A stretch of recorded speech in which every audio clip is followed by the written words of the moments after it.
picture this. Picture your great-grandfather, right? My grandfather, your great-grandfather. His life was pretty tough. His father, his mom didn't raise him. His aunt raised him. So that in itself tells you that something was going on at that time in life, even for my grandfather, where he had to go and fend for himself to a certain degree. Something I have no idea. Great grandfather. For one, I don't know my grandfather, so I can't imagine to say great grandfather. So I got you. Yep. And he gets through this, right? Now, this is at a time where it is racism is in full effect. Racism is right in front of our face, and they don't mind telling you to your face out in broad daylight on the street, right? About how they feel about things. Okay. So this is a time where we are fighting against the racism, systemic racism. We're fighting against all these things even before we are understanding of what these things are, right? Our great grandfather is fighting through these things, but he gets to a point in his life. I'm not going to go to all the details, but he gets to a point in his life where he gets on his feet. He's doing well. He marries a woman. He has children, right? He has 4 children. He has 2 sons, 2 daughters, right? He tries to turn that around, right? Because he didn't have parents.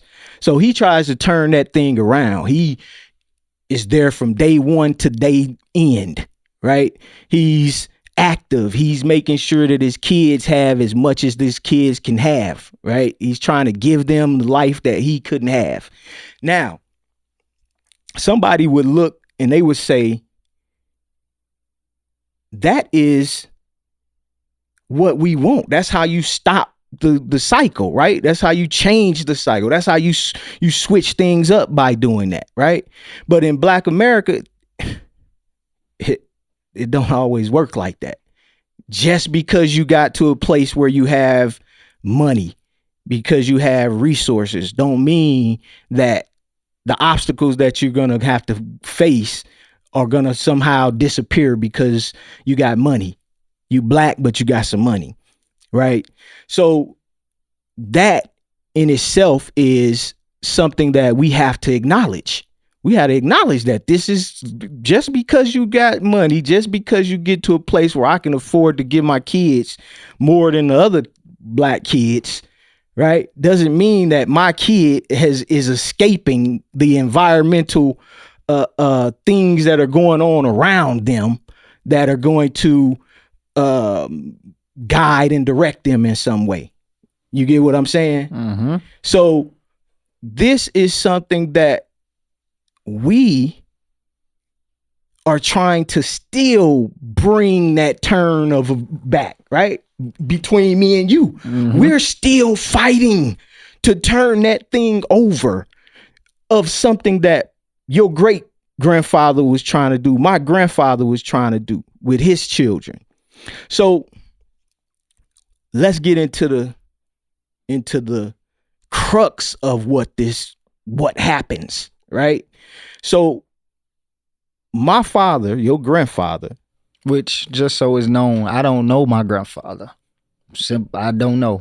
Never seen your grandfather. Well, we'll say it now. Your grandfather was murdered when I was 13 years old. So you don't know him. No, you don't have any knowledge of him. No idea. Right? So he has my name.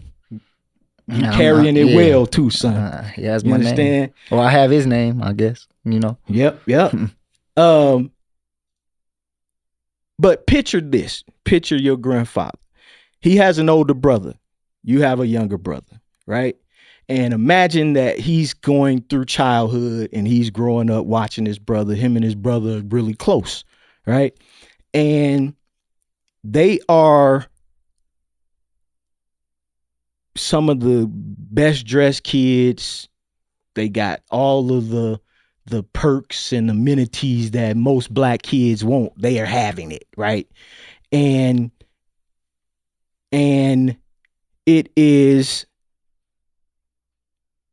from the outside looking in, it looks sweet, right? It looks like it's, dang, they getting it. They come to school. They got it going over there. They got it going on. They got the threads. They got the vines. They come to school. They driving cars at an early age. They got access to things. So they are the coolest kids to a certain degree because of what their parents are allowing them and affording them to have, right?